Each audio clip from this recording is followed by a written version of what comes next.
Hey everyone, welcome back to the Anderson Bros Outdoors. I'm Jake, and today we are at the speed run spot.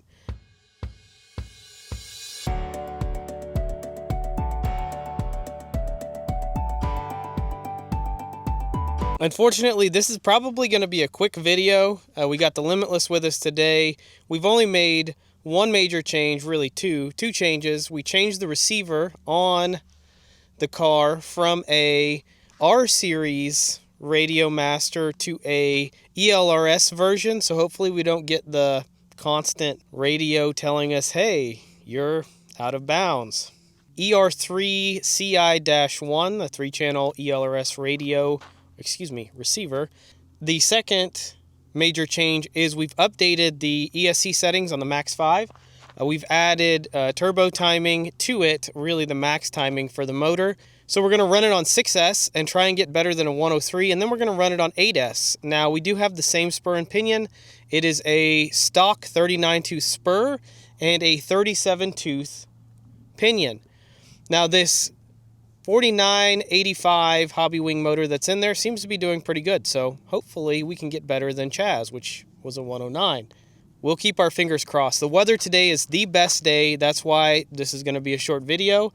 It's really in the mid-50s right now. I think it's like 57 degrees. And it's the only time this week it's going to be that high. So, unfortunately, Chaz and Mike are not able to make it. They have obligations during the week, which is completely understandable.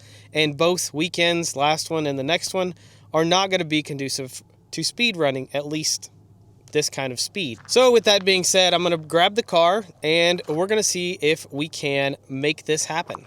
We do have 84% on. Oh, now it's 76%, 77%. It fluctuates. So we are going to find satellites real quick while I button everything up. And let's turn on the radio. Let's make sure that this car has 100% throttle, and it does. Throttle is 100%. We now have 5 satellites. Let's put the body, smash the body on. Car is ready. We have 9 satellites, 10 satellites. We're going to put it in track mode and start, and we should be good to go. Try this thing out.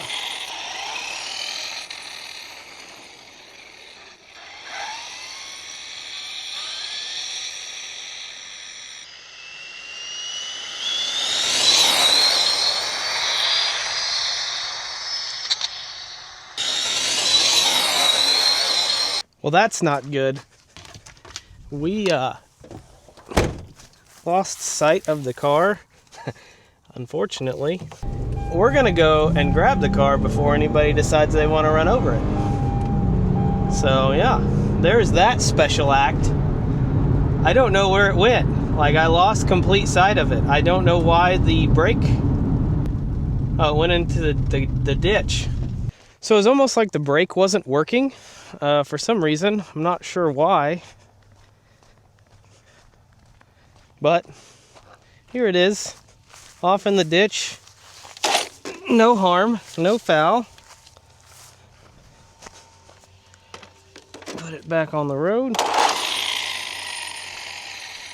Yeah, we don't have a brake, so I'm not sure why. You can see it. I'm gonna stop and read. Yeah, that was disappointing. Disappointing 99. Before we continue the speed running, we're gonna figure out why we don't have brakes, because we really need brakes. So I'm gonna let this cool down and restart the ESC. The motor is really not even that hot. Doesn't look like it saved any of my parameters, which is probably why it didn't actually go as fast as I wanted it to. It wants me to update the firmware for the 3rd time, same firmware. So we'll be right back. Firmware update was successful. Turn it off for sanity. Turn it back on.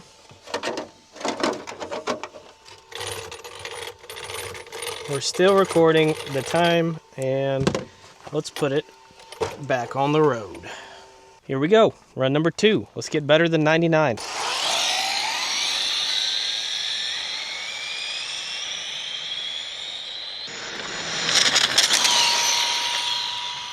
We do have brakes again. That's nice.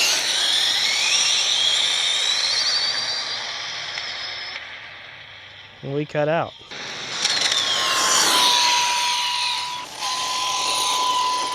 That is all it wants to do on 6S. It immediately powered itself down through the run, so we are going to shut it down and consider that to be as fast as we can get it on 6S. Let it cool down. Alrighty, so let's see what we got here.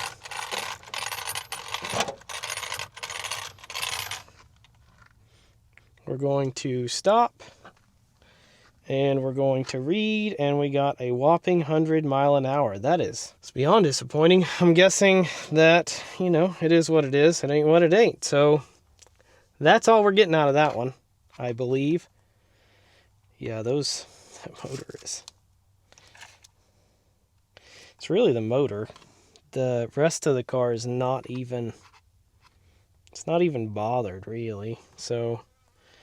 I think what we're going to do is we're going to turn the turbo timing and all of that other stuff off, because that, I think, is what is causing the overheating, and see what we can get it to do on 8S, because 6S and this weight and combination is apparently not going to get the job done, especially with how hot this motor is. I mean,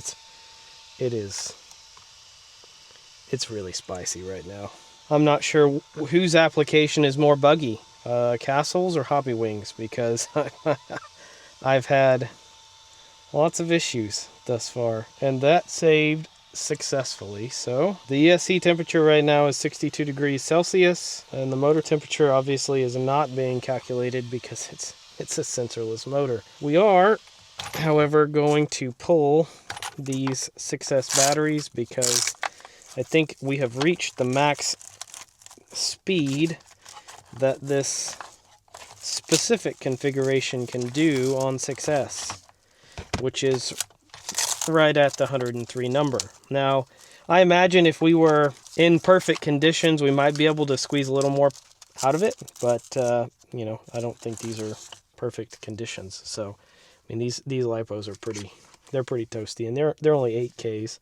So we're going to throw some 10K Electron Pro 4S batteries in it and see if that makes a difference. Now, these don't actually fit very well. Finagle just a bit in there, but that's okay. Now, the other thing that's probably not going to help these batteries is that they are actually running XT60 plugs. So 60, we may be buying a new car because, you know, it'll be okay. There's mosquitoes everywhere. So what we're going to do is get this all buttoned up here again, and we're going to, no turbo timing, no punch settings. We're just going to send it, ladies and gentlemen. We're going to do pass number 3. This is the 8S pass.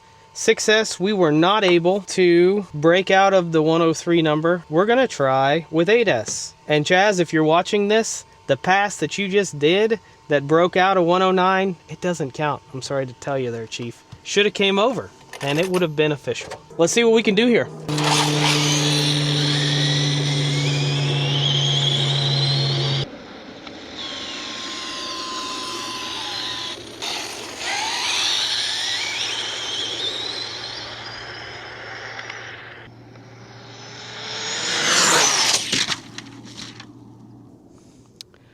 So I think that was probably going just a touch faster than I had anticipated. And I decided I was going to pull what we'll call is a mic. And the car decided it was going to land right here. Yeah, you can see that freshly mowed dirt there. Oh, there's a part here. Probably ought to get that. Don't want to leave litter around here. So there is one part. We are probably 10 feet away at this point from the initial impact location. And we're still going. We're I don't know, probably 30 or so feet. Oh, we got another impact spot there. Yeah, we're about 30 feet, and the car did land. It did land, and here it is. There is the car. And the initial impact spot is way up there just after the turn. Something flew off over the road, and I don't know what that might have been. Oh, we found the receiver. Thank God. Oh, hey.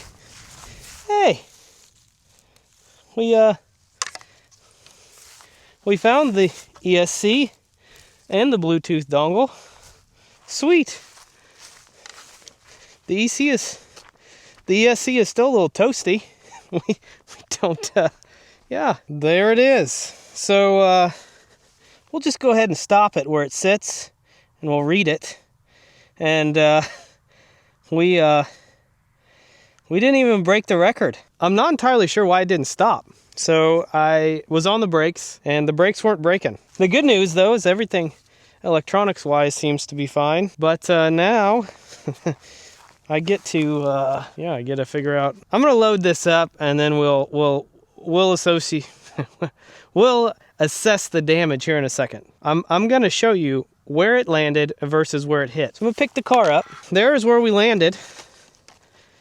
We're gonna just mosey on back to the car here.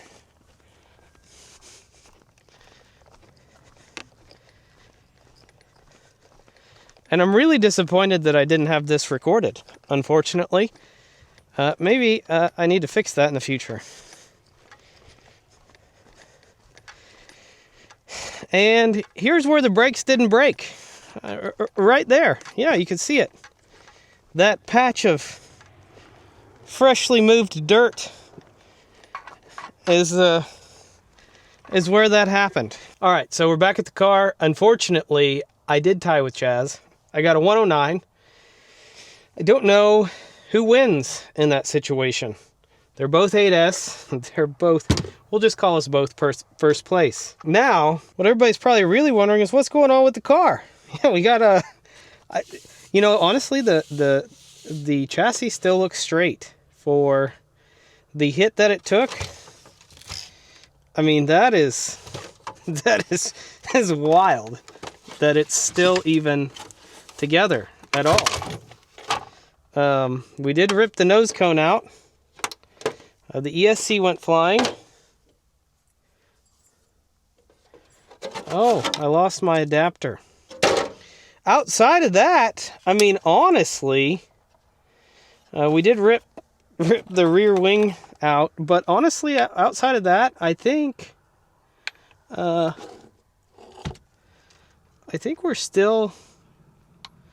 still kind of in business. It literally ripped the wire out of the plug. It almost ripped this one out. Like, it just frayed the wires right off the soldering. Like, that's crazy. So the unfortunate part here is that this car does look salvageable. I can still probably use it. Honestly, the way it sits. I mean, the steering is still functional.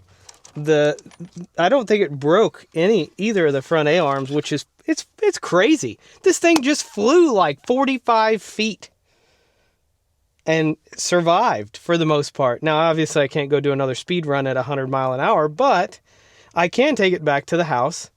We can fix it up, and we can bring it back out, because, I mean, I don't know that anything else was actually damaged, preventing the car from running again. For those of you at home that think that you're going to get into speed running, and it's just going to be easy, and you're going to do 150 mile an hour because everybody on YouTube goes over 150 mile an hour, I'm here to tell you, it's pretty hard. I barely hit 109, and I mean, this is almost what some people would consider high effort, at least for a stock car. Now, there are crazy builds out there that are max effort and super max effort, where the nothing on the car is stock. It's got a carbon chassis, carbon parts everywhere, making it super light.